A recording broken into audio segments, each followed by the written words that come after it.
Good morning, everybody. I assume more people will be drifting in as they finish up their coffee. So we're here to talk about Black men's brain health. For those of you that don't know me, I'm Liz Seegert. I'm AHCJ's health beat leader on aging. And I'm really happy to be here today with our panel. As we navigate in an era of shifting priorities in medical research and public health, the neurological well-being of Black men remains one of the most critical yet underreported areas in health journalism. This session, Black men's brain health in the wake of DEI challenges, brings together three expert perspectives to discuss why Black men are twice as likely to develop dementia while remaining significantly less likely to receive timely, guideline-consistent care. Robert Turner is a health disparities researcher and associate professor in the Department of Population Health Sciences at Duke University and has an appointment at the Duke Aging Center. He's also the founder of the Black Men's Brain Health Initiative. Tam Perry is director of Wayne State's Institute of Gerontology program and a professor of social work. And Clarence Jones is executive director of the Human Partnership in Minneapolis and a community health strategist. He's also an adjunct instructor of medicine at the Mayo Clinic and a fatherhood doula, which was a new thing to me, but I think is very cool. So first we're gonna have our panelists present and then we'll do some Q&A. Robert, you're up.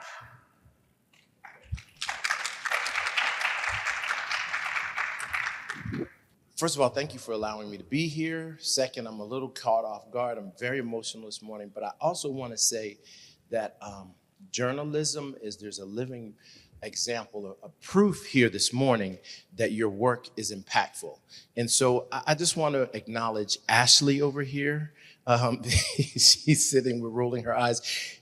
In 2024, Ashley contacted me on a story that she was writing, and it wound up being in NPR, and it was about caregiving for my dad. And she came to my house. Matter of fact, she took the train, came over into the hospital because my dad was checking out of the hospital. At that time, he was 86 years old, and he was suffering from dementia. And she really kind of did this amazing story of covering my dad's life and took pictures of us and just spent the afternoon with us. And at the end of the video, it was on NPR, both online and on the radio, drive time or something. And she captured my dad singing, he and I singing together. And it was like maybe the most emotional thing that I had ever really experienced with my dad. And it made such an impact around the world. People have contacted me and talked about Black male caregiving and the relationship between my dad and I. So I want to just acknowledge you again and thank you for that. So give me a moment to get myself together, okay? We're gonna talk about Black men's brain health and new initiative in the wake of DEI, and we wanna acknowledge the land grant there, the sacred land that we are on, because we feel like that's really important. And I'm going to ask that you switch to the next slide and play a video so we can capture your attention this morning. We love them when they're gladiators, but what happens when the armor comes off? We cheer for those hits on Sunday, but the scariest battle for these guys comes after the whistle blows. We're talking about the 4-4-4 cycle. 4 years of playing high school football, 4 years of playing college, and then roughly about 4 years of playing pro. What happens next? The Black Men's Brain Health Conference is digging into the stuff that we're too scared to talk about in the locker room. CTE, depression, and what happens to the brain when the cheering stops. We've got Super Bowl legends and top scientists in the same room, and if you love the game, you owe it to the players to understand the cost. Join us in Oakland or stream it live online, and let's protect the minds of the men who entertain us. Grab your ticket today, link is in the bio, be part of the solution.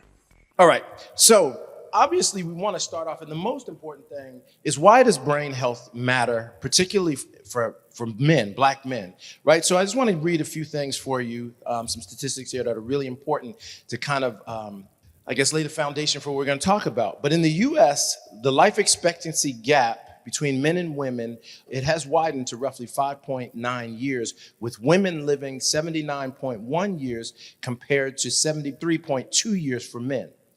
Men exhibit higher death rates than women for 14 of the top leading causes of death, including the Mayo Clinic documented conditions like ischemia, heart disease, cancers, diabetes, and stroke. Men are twice as likely as women to die prematurely from cardiovascular disease. Men are far less likely to seek psychological therapy and are more prone to mask distress by substance abuse, risk-taking behavior, and severe isolation. On average, men demonstrate lower overall health literacy than women, which leads directly to increased emergency room visits and preventable hospitalizations. Black men in America experience twice the stroke risk and 5 times the rate of renal disease, and they shoulder the heaviest national burden for prostate and lung cancer. Black Americans are about twice as likely to develop Alzheimer's and other dementias compared to white Americans, but they often are diagnosed later and have higher rates of symptoms and severity, such as irritability, hallucination, and agitation. But the one thing I do want to focus on really here in the work that we're doing is we talked about life expectancy on average for men being 73 years, but for Black men, it's actually 67.7 years, right? So there's a lot of things that are going on that really impact Black men's health and their brain health. And you cannot address disparities unless you work with that population that is really at the greater risk and the end of the greater risk. And that's why we focus on Black men's brain health.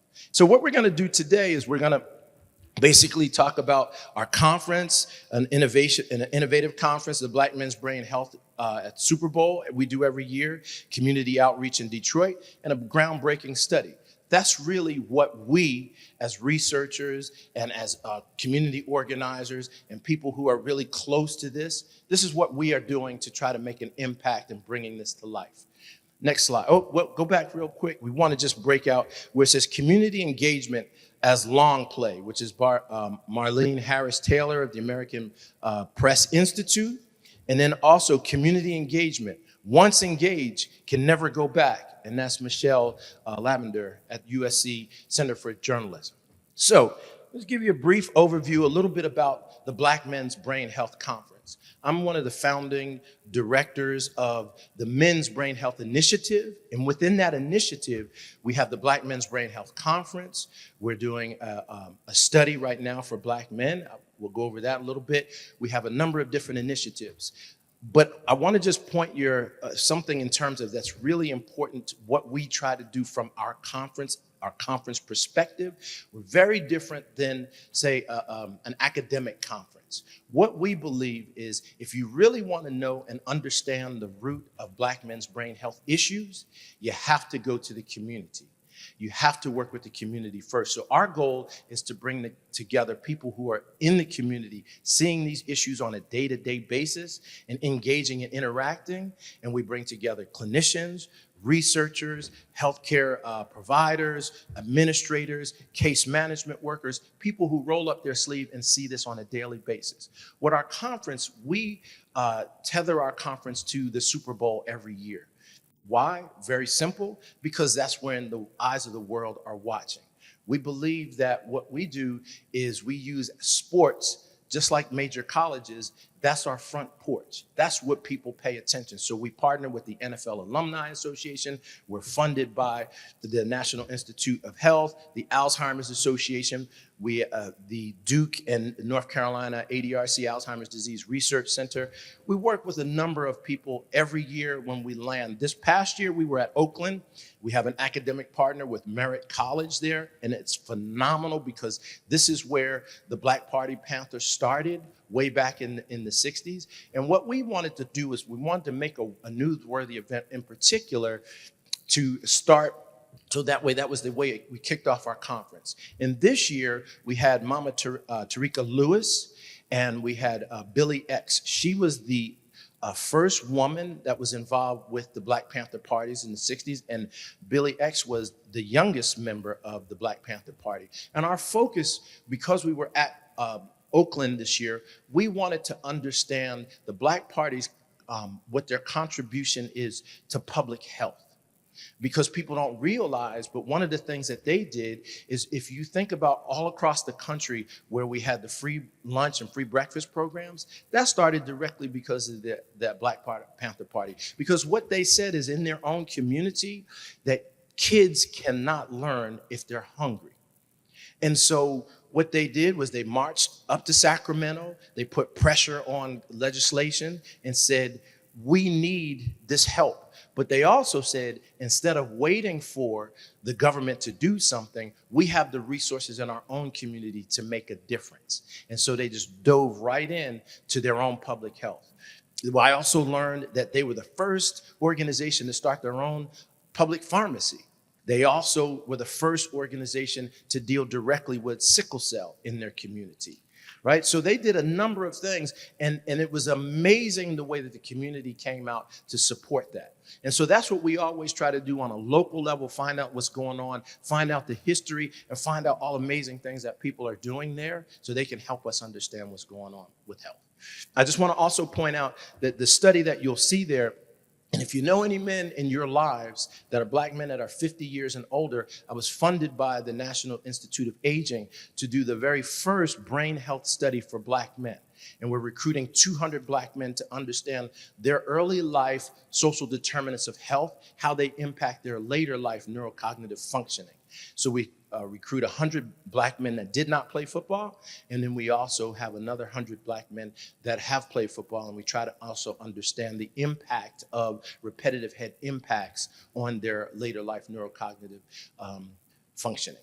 So the team that put this all together is myself, and as she mentioned, I'm at Duke University, but then also my co-founder and PI with this is Dr. Monica Rivera-Mint, who is a neuropsychologist. She's at Fordham University. We were very, very fortunate from the very beginning.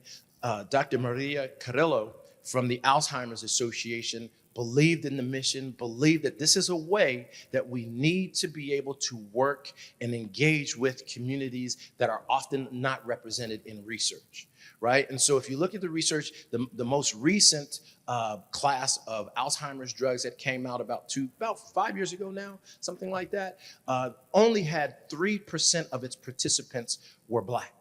Right? And we realized that the methods that are used to recruit and engage people, particularly, are not working when you're looking at certain populations. So we had to figure out a new way to do that. And that's one of the things that we're doing with the Black Men's Brain Health Conference, the Men's Brain Health Initiative. I also just want to point out, it's not up there, but Dr. Tam Perry, who's right over there, she was one of helped us in the very, very beginning, volunteered her time and said, I'm going to help write this grant, and I'm going to help get it off the ground. And here we are 8 years later after that.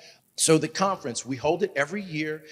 Last year we were in Oakland. Next year we will wind up being in Los Angeles. We're already on the ground working with organizations and companies there to help us get a foothold in the country, the city. We also have an emerging scholars program. What we also believe, and we've seen this time and time and time again, people, you have to build relationships. A lot of people focus on trust. We focus on building relationships. And we believe that people feel most comfortable, the literature shows this, but people are most comfortable going to doctors from communities like them, the people who look like them. And so what we do is we work with researchers and we work with clinicians, and we have a pipeline program to teach them how to be culturally informed, socially aware, how to engage and stay in the community for a long period of time in order to help people. And just I want to highlight real quickly that we've seen tremendous growth even from one year to the next. When we were in 2025 at New Orleans, we had approximately in person about 350 people, and online was 641, and you can see the totals there. But from year to year increase alone, that's what we've been able to do. And that is really because we focus on the community, all right? I got 2 minutes. I just talked a little bit about our Emerging Scholars Program. The Alzheimer's Association has said to us, because we recognize, again, the lack of representation, they've said, we need to see you have at least, every year we recruit 10 people, and we need to have at least 40% of our applicants are men from underrepresented backgrounds, right? And so I'm going to move off there, and I'm going to give it to Dr. Perry from here, and then we'll kind of conclude together. But here you are. Thank you for your time. Hiya. All right. Anyway, so I agreed to come back to the Brain Health Conference to direct our inaugural Media Fellows program. So while everyone else was cutting journalism, we leaned in. And I think we should applaud for that as well, right? Okay, I'll do it. All right, I got 12 minutes to talk about 3 things going on, and I'm always available for follow-ups. So we had 2 students who are currently students who are journalism fellows. The one on your left is my son.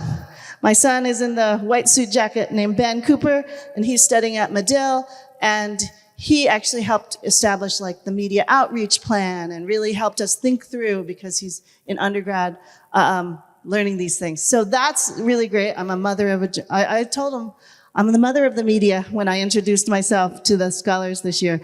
Because we always we have a university or college host us, we wanted to also have a student from the local college. So Merritt College is one of 5 in the Peralta Community College system, and so we have Tamara Copes from the Laney College journalism program. So I just wanted to show you actual stories they wrote, and I would just say, if you have a place that I can push these stories out, please let me know. I think the students did amazing. I don't have to turn my head because I have it right here. And I just bolded things that I just loved when I was reading them last night. So as with most places that more people take time to talk about than visit, Oakland, which I love that line actually. Oakland is often described in the blanket ways headlines are built upon. Whether it is being described as a crisis or a budding metropolis, nuance is lost in the verbiage for attention's sake. And then he talks about the weather, and then he said, like, as visitors stepped outside into the sunny, it was 65 degrees, and remembered that somehow this is February. My son got to interview Carl Hill, the chief DEI officer of Alzheimer's as well. So I really think the opportunity was great for who they got to talk to. So then the story goes on that he was talking to a local teacher, and Tiago, who is a personal friend. And for Robinson, brain health isn't experienced on a spreadsheet. It's part of his daily life. He has seen the many ways it can affect people, and this is what drives him to help the community. It's shaped him today. I'm here to fight. And then they got to meet researchers. When you look at dense metropolitan communities, you see patterns, environmental exposures, healthcare access, neighborhood change.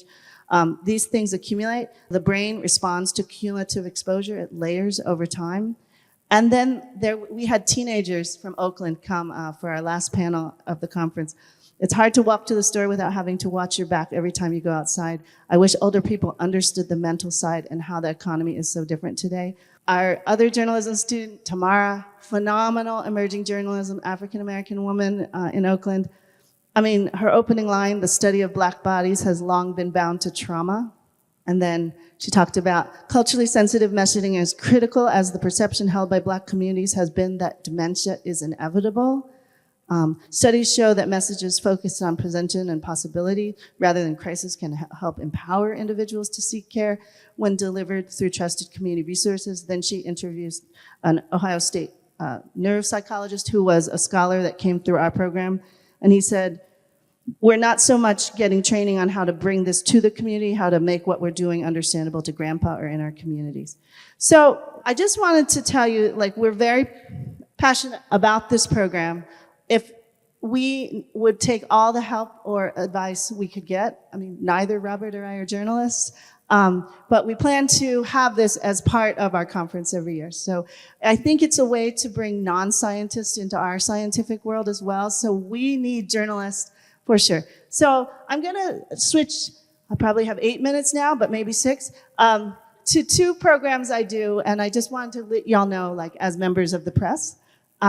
So there's a whole network of academics focusing on minoritized aging. So maybe you know about this, but I thought sometimes people don't know about the Resource Centers for Minority Aging Research, the funding by NIH. I'm going to NIH next month to meet up with everyone, and we're trying to save science as well. So we've really been very worried about this program with the federal cuts. The coordinating center was cut, so we definitely got rescinded, but the actual centers didn't get cut. And we kind of thought, don't quote me, that maybe they thought they got them all.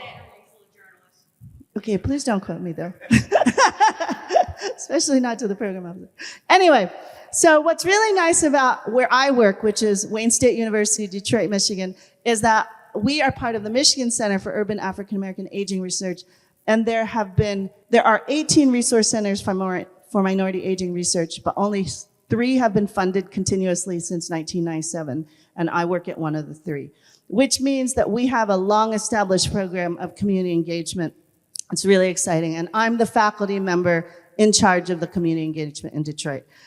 So we do a lot of programming, and we actually have our local name is called the Healthier Black Elders Center. You're welcome to visit us at any time, come to our events, etc.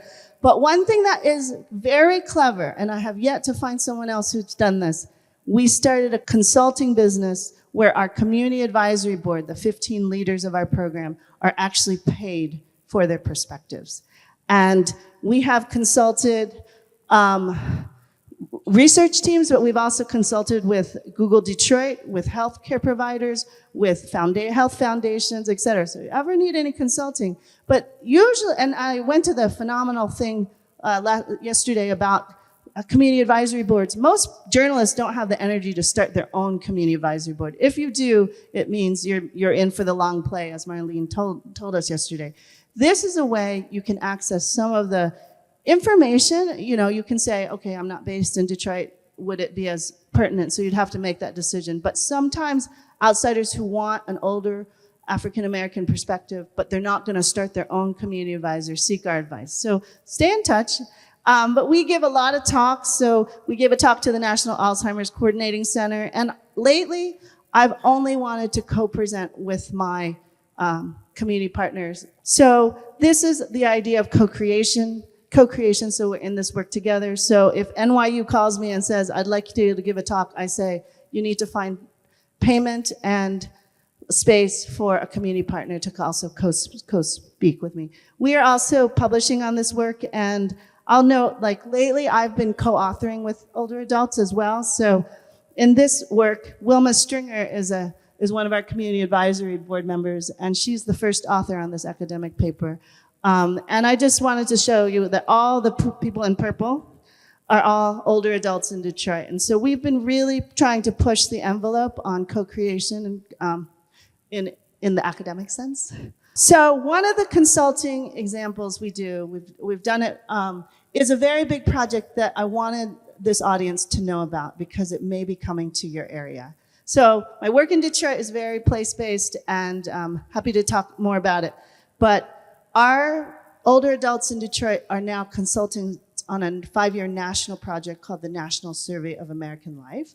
And so, one, it's really exciting that they're giving input on everything, on how the materials look. There's a website as well. You can Google it. But they're giving input on sort of procedures and, what would make people comfortable. So there was a study done, and I think we've gone over the why, but there's special money. Oh, also this grant, the National Survey of American Life, also rescinded last year. We fought really hard to get it reinstated. And so we got funded in February, got rescinded in mid-March, got reinstated in September, and now we're off. So any stories on NIH canceled grants, I can definitely be interviewed. And it's been a tough year in academia as well, I know you've heard. So anyway, the original study was done 2001 to 2003, and it is the largest study ever conducted of Black mental health. And so it was groundbreaking in 2001. Oh, perfect. So we've got the why. And so the original study had African Americans, Caribbean Blacks, and a comparative sample of non-Hispanic whites. What's really interesting is it was the largest. It's the largest ever. And then it's the longest ever that we think of trying to go back and find them. So 25 years later, we are going to try to find the same people who were in this original study. So Carl Hill, who is the chief DEI officer at Alzheimer's, wrote the first dissertation from this study. So this is a group that's very close. David Williams, who wrote the Everyday Racism Scale, was on the original study. So the sort of star power of Black academics involved in the original study so James Jackson was phenomenal as well, renowned. He was the PI on the original study out of University of Michigan. So we're back. We've got our 4 CAB members, and here are the things that in the next 3 years, I think we're collecting data on, I would say.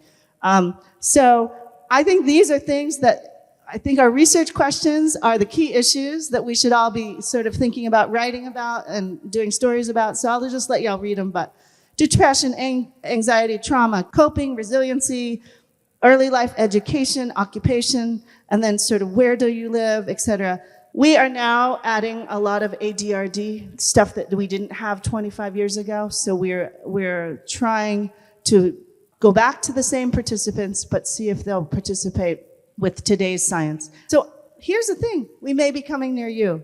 So we're launching in in Michigan, actually not Southeast Michigan, we're doing our 3 sites in Michigan in highlights this fall. But next year, come January, we're going to all these places. So if this is of interest to you, that you would want to report on sort of the study coming back, let me know.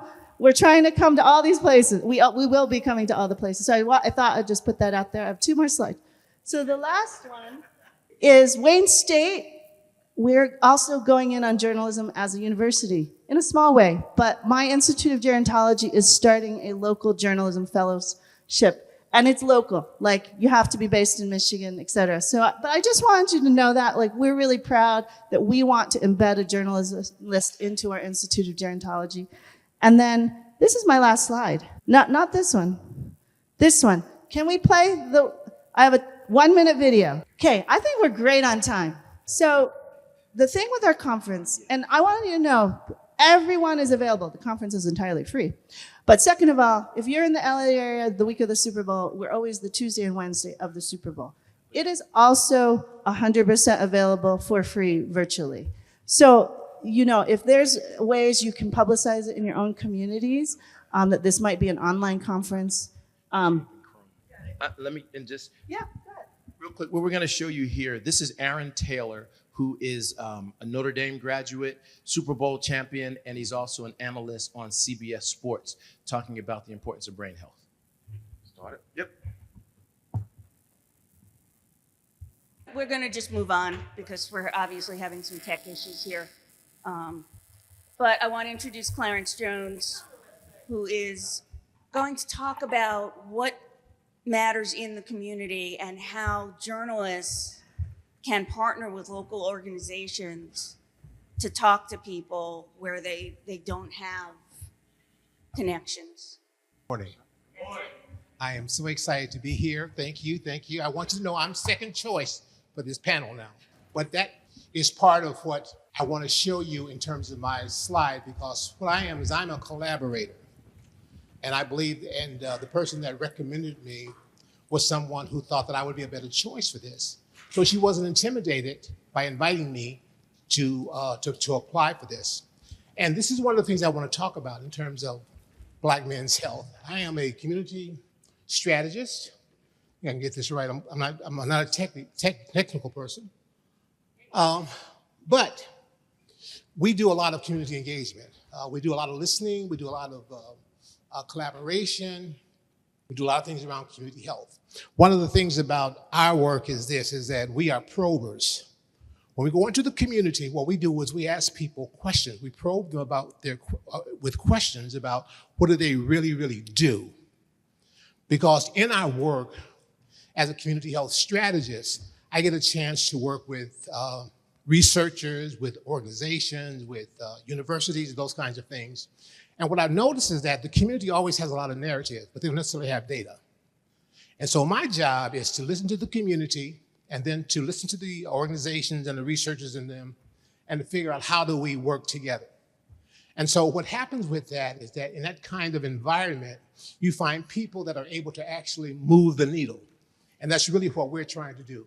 This is actually a picture of a group of us where we actually got free eyeglasses and eye screenings for our community. So these are our partners. So a little bit about Human.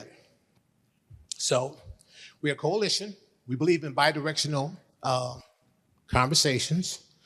We involved in all of these different areas.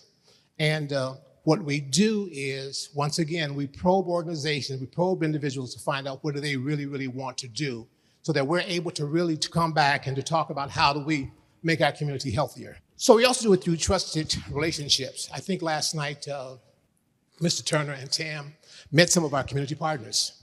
We actually brought them to dinner, and we let our community partners talk to them. I didn't try to hold the conversation. I wanted them to talk to them and to tell them what they thought about the community or what they thought about brain health, because I also wanted them to understand the connections that we have as a community organization in terms of making sure that we address these organizations. So we do a lot of these things, so we work with HATS, Healthy Aging Through the Senior Years. This is a community-based organization that does a lot of dementia training. It's also with the Volunteers of America. So we actually go out into the community and we provide health screenings, dementia health screenings, okay? That's one of the things that we do as a collaboration.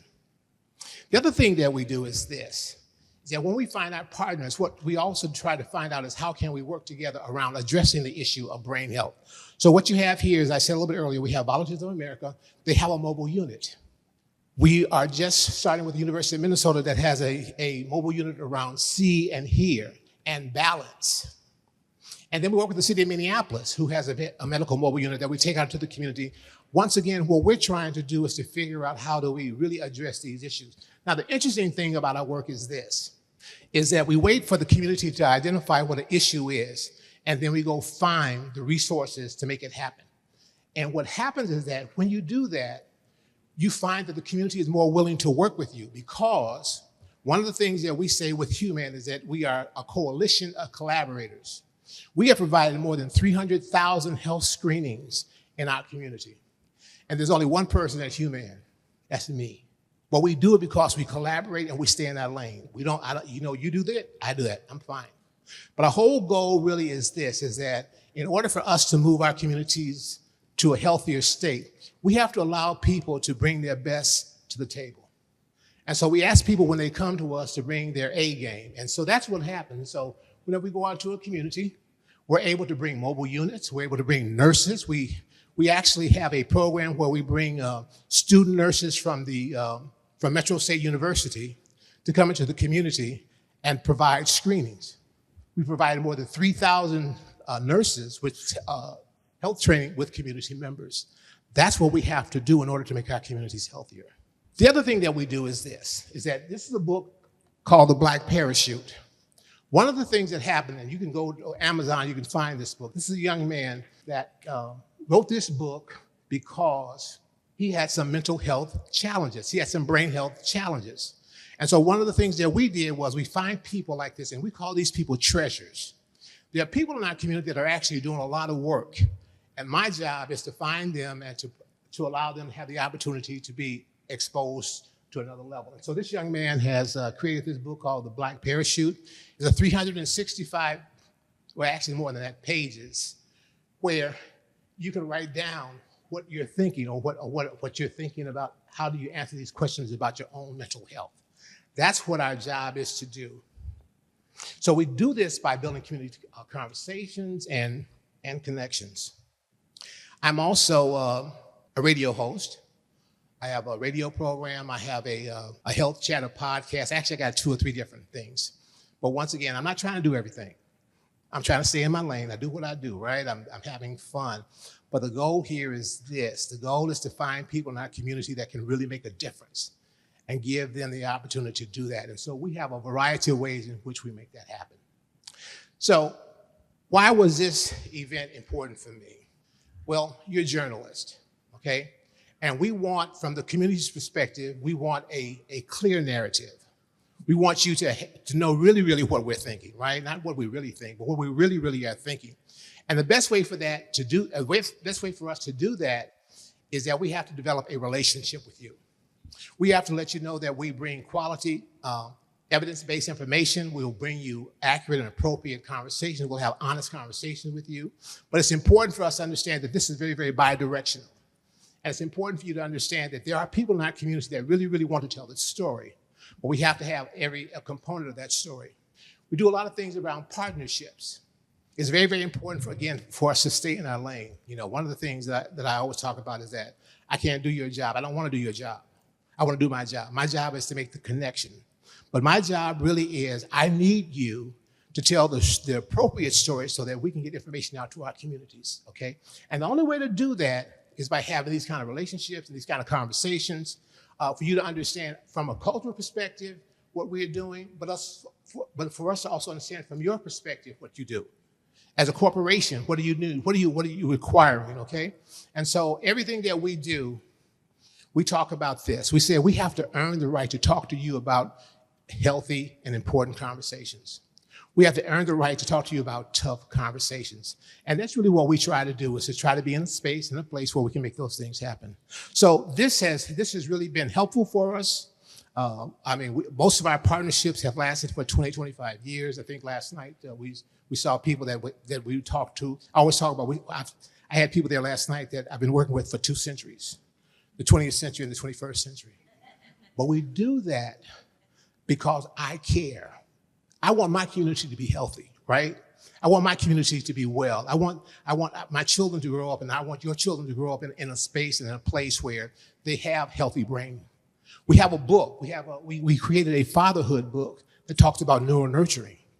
The brain is so very, very important. So one of the things I want to say again is that journalists, build relationships before you need a story. It's important for you to have relationships before you need a story. And expand upon those who are considered an expert. One of the things that happens in our communities many times is that there's usually a person or two that people always go to, but that person may not be the most effective person for your story. So build a relationship with people that can bring other things to the story. And then the community is pretty smart. Here's one of the things I always say. The community may not use the words that you use, but they're saying the same thing. And it's important for you to understand that if they use a term that you don't understand, but it is for the same thing that you're talking about, give them the opportunity to do that. And so with that, thank you. Okay, I'm going to ask Robert and Tam to come back up, and we'll have a little bit of Q&A, and we can take some questions from the audience. Do we have time for the video? Yep. Okay, so let's do that first while you guys get settled. Be honest, none of us enjoys getting older, right? I know I don't. Some days I get out of the shower and look in the mirror and I'm like, man, what has happened to you? Gravity has not been kind to your boy. But as our bodies age, so do our brains. So navigating cognitive aging can become difficult for many of us, especially those of us from the Black and brown community. For one, we have higher rates of stigma. We just don't trust the medical establishment as much as other populations and communities. 2 is having access to culturally focused care, stuff that's for us, by us. And lastly, there's an information gap. We just don't know the things that pertain particularly to us, but more importantly, what it is that we can do about it. And the Black Men's Brain Health Conference is committed to changing that. It is a group of folks that have come together with the explicit purpose of trying to make sure that we have equitable and efficient access to the things that can help our mental well-being, especially for those of us that need a little extra help. So we're going to start with some questions, and then we'll take some questions from the audience. Robert, let's start with you. You know, we talk about underrepresentation of Black men in clinical trials. Is this a recruitment problem? Is it a systemic problem in the research field, the medical field? And what should health reporters be investigating about the why? Why aren't more Black men being included in trials? Well, that's a huge question, and I don't think we have enough time to go over it all. But I think it is a systemic problem, but what it is more than anything else is a relationship problem. People focus often about talking about trust, having to build trust in the community. And that's really important. But the number one reason, been some work done by Dr. Tom Levis, who's at Tulane University. He was at Johns Hopkins, and he says that the data shows that the number one reason that Black men are not involved with clinical trials is that simply they just don't get asked. People just don't show up into their community and ask them. And so there's no relationship. So therefore, it makes a lot of sense why people aren't there. And so I think that's what we what journalists need to be able to do, and it was said earlier, he just said it.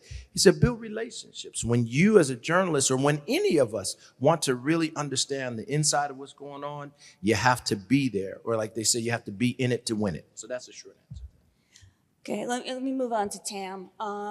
One of the things we also need to talk about, we don't talk about enough in general, is mental health, but particularly the mental health of Black men.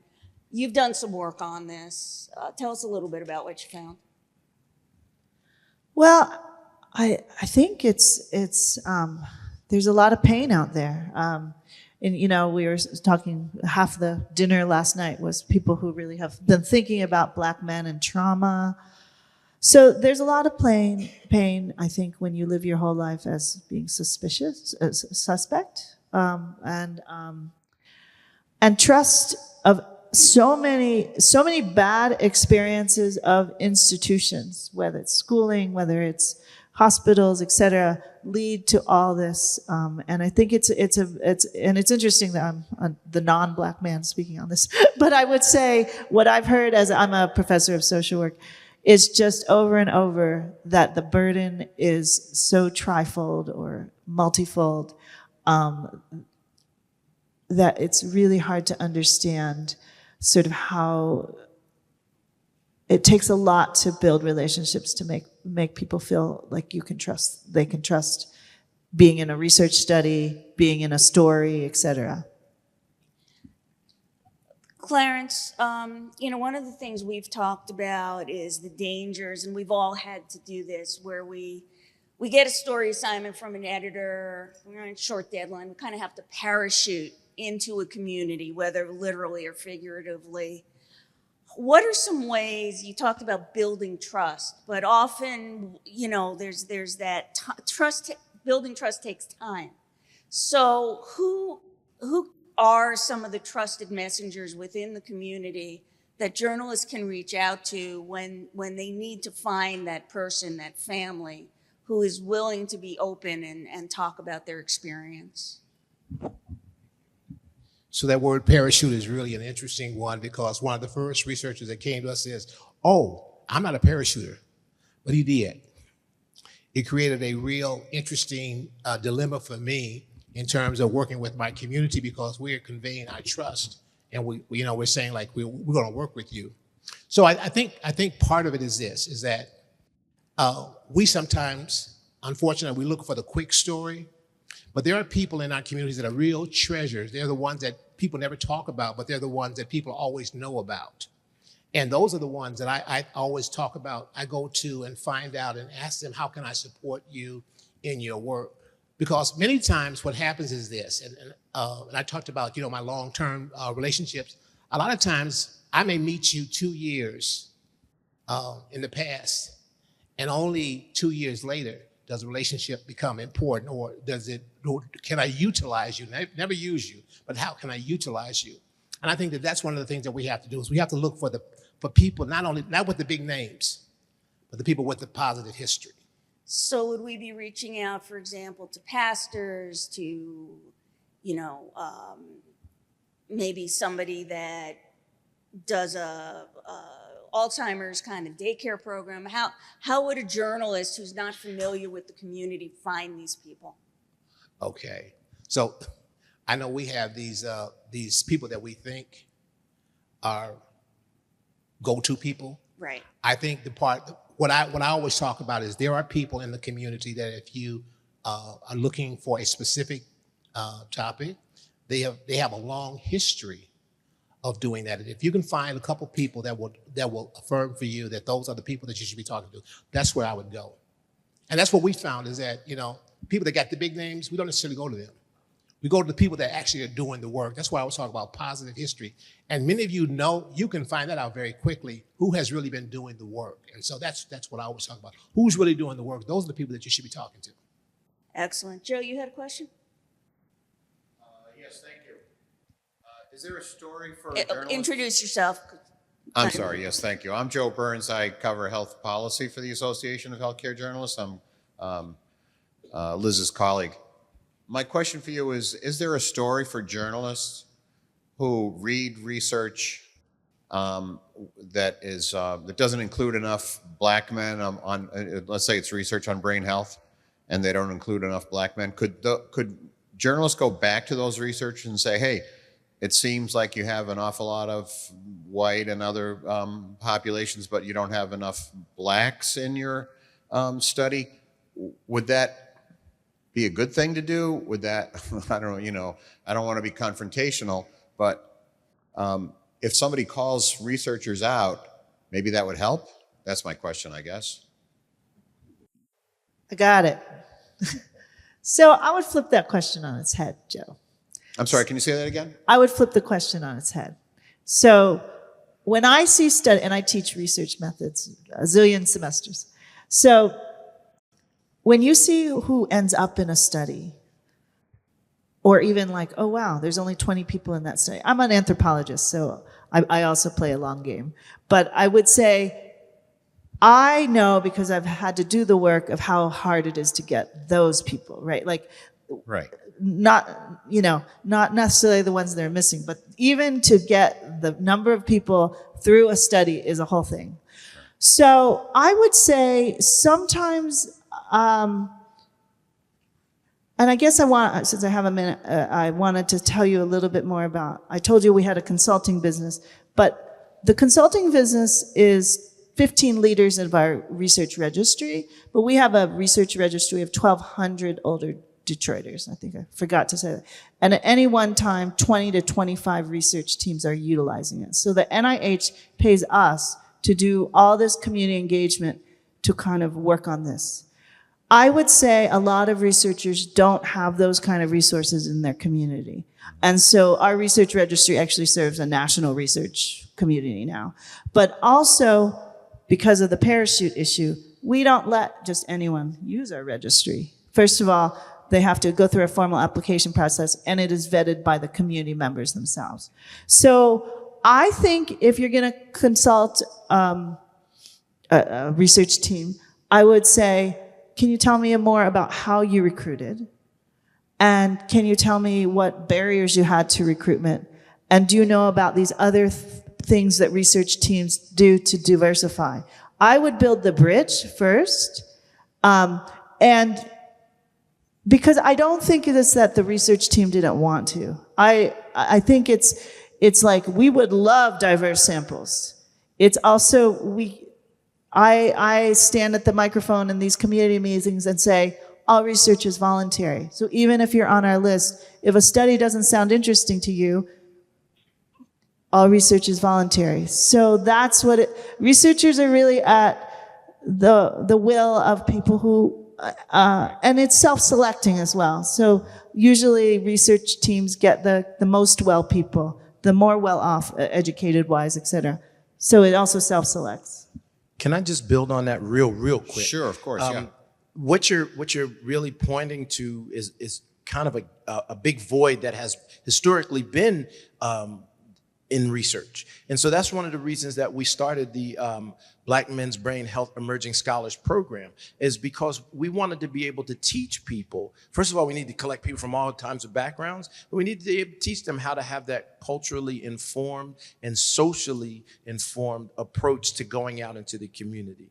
And so hopefully, I think we've graduated 40 of them already in the last 5 years.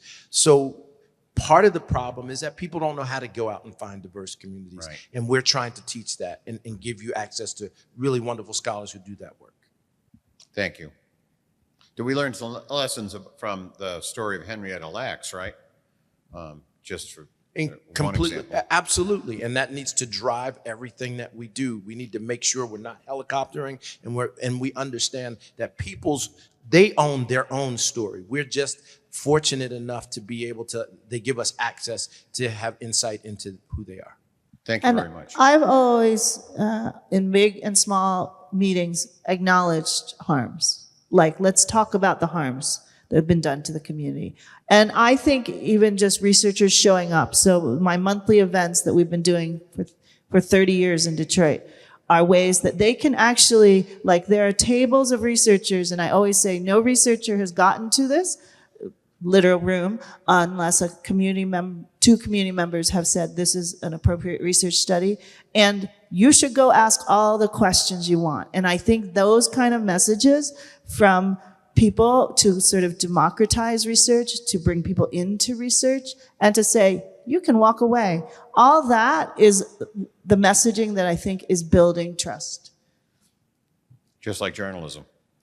I think so. Actually, there was a lot of overlap. Yeah, a lot of crossover. Thank you very much. Cool.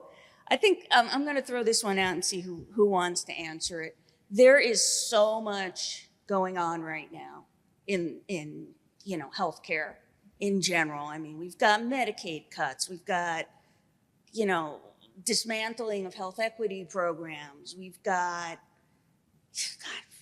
vaccine denial and weirdness.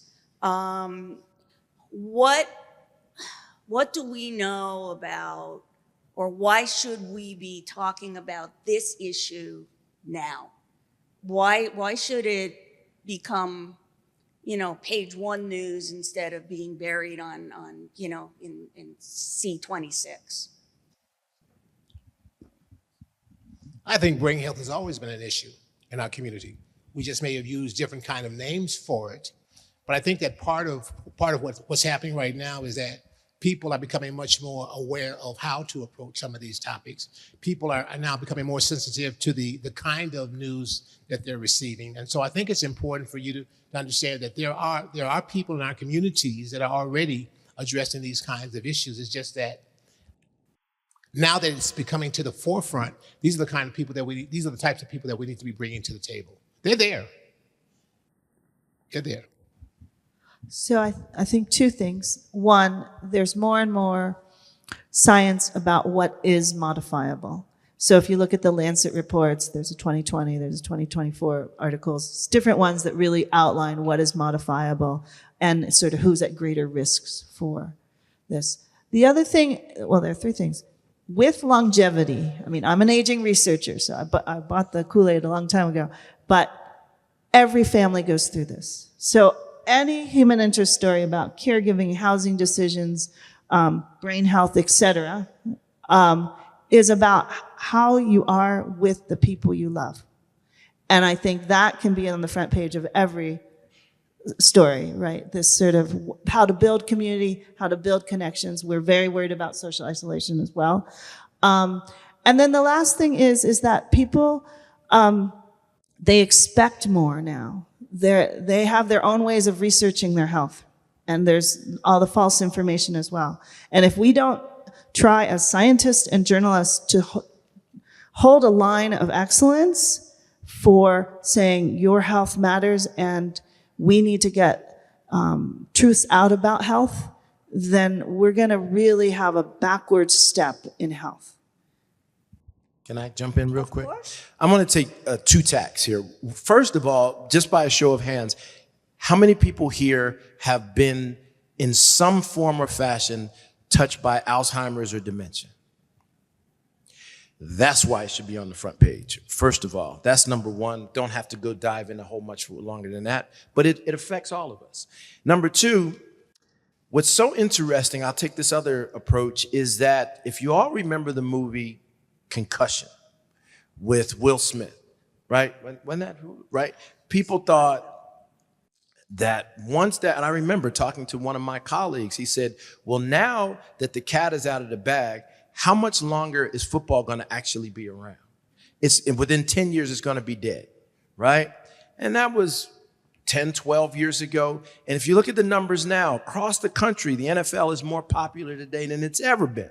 College sports, football is more popular than it's ever been. People ask me all the time, should I let my son play, right? And I ask them, do you let your daughter, is she a cheerleader? Do you have kids who play soccer?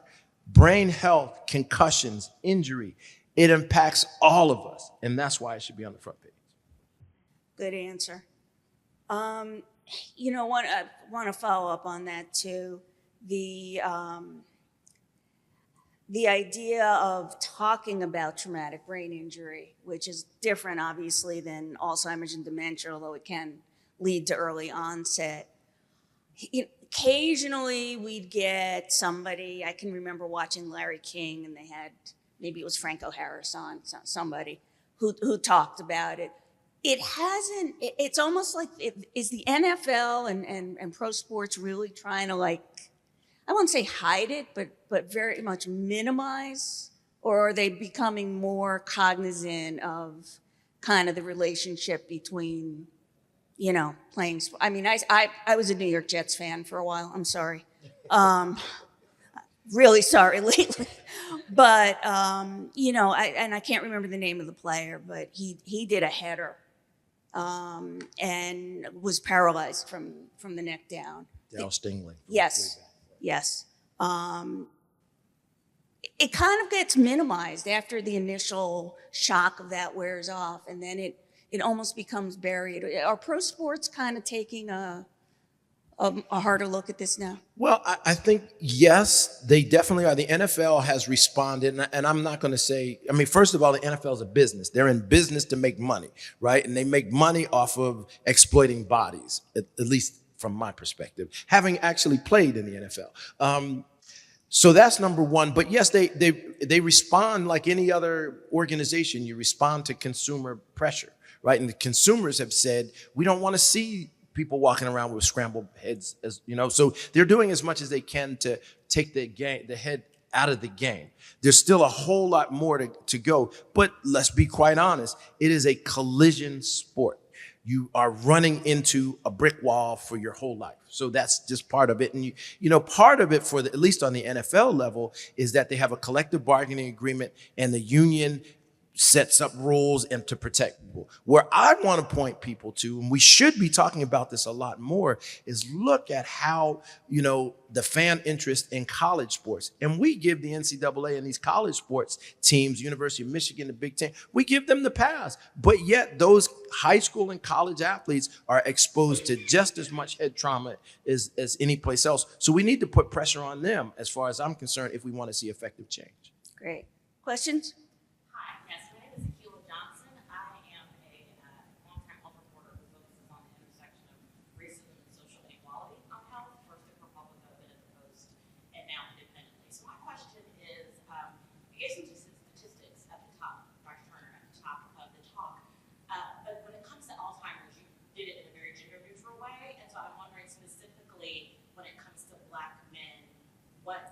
What are the rates of Alzheimer's and dementia for Black men? And then when we think about the estimates for projected estimates for the growth of Alzheimer's and dementia populations in the future, do we have any idea or understanding of what percentage of that are going to be Black men?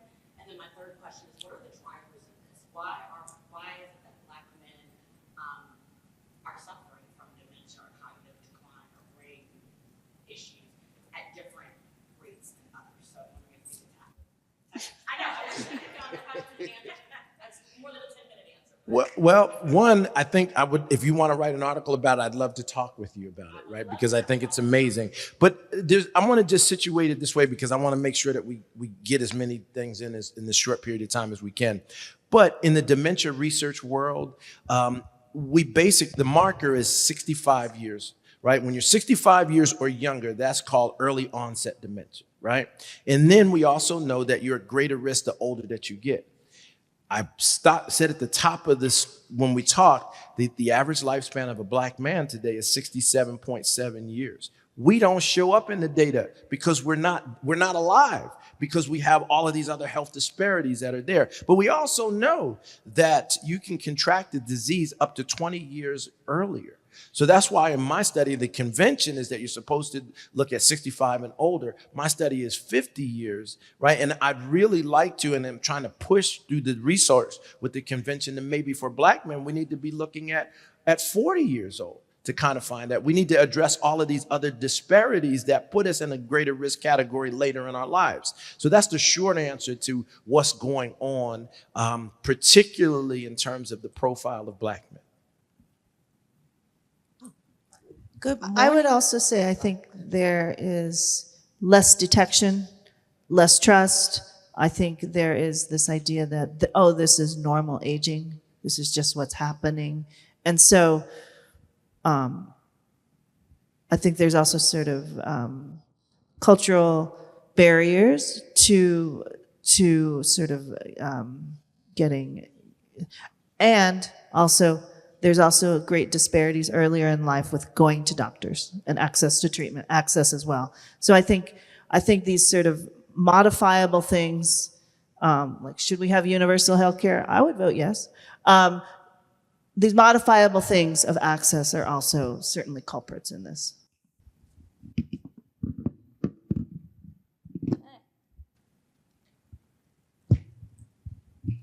Test, test, test.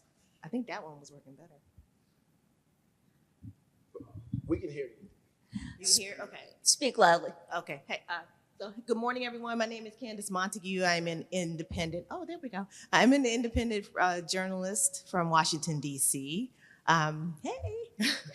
First of all, just a quick side note. If anybody's interested in going to a Black-owned restaurant tonight for dinner, check the community app.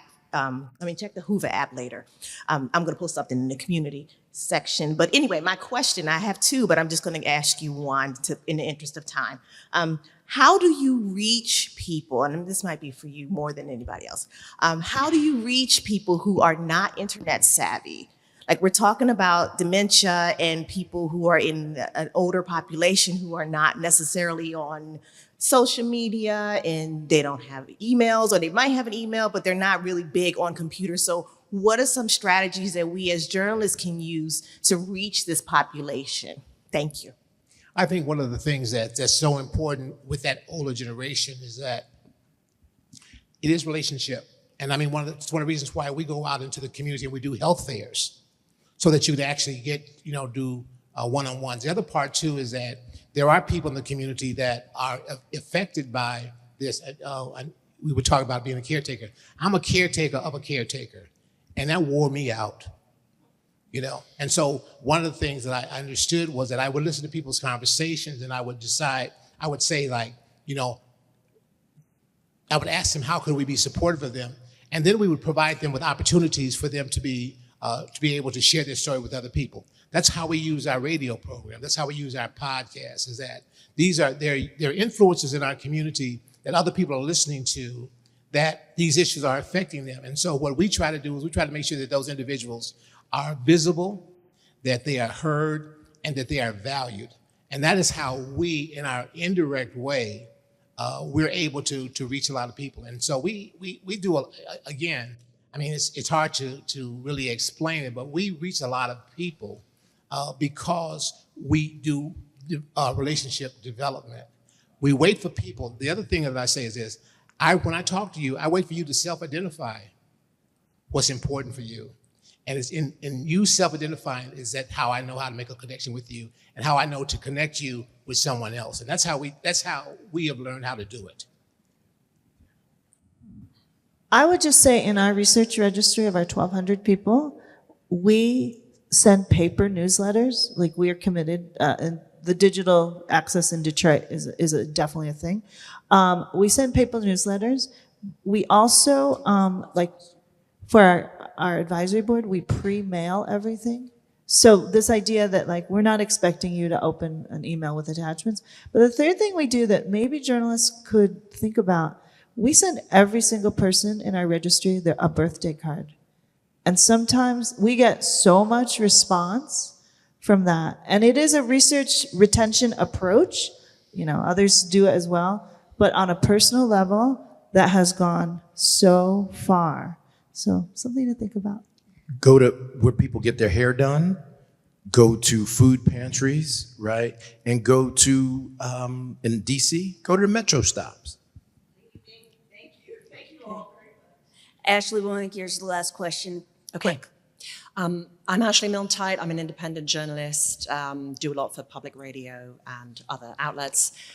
My question's about framing. So, Robert, the year after I met you and your dad, I did a story that was about men's health in general, everyone, all men. You were talking about men at the beginning. I got a ton of pushback from women.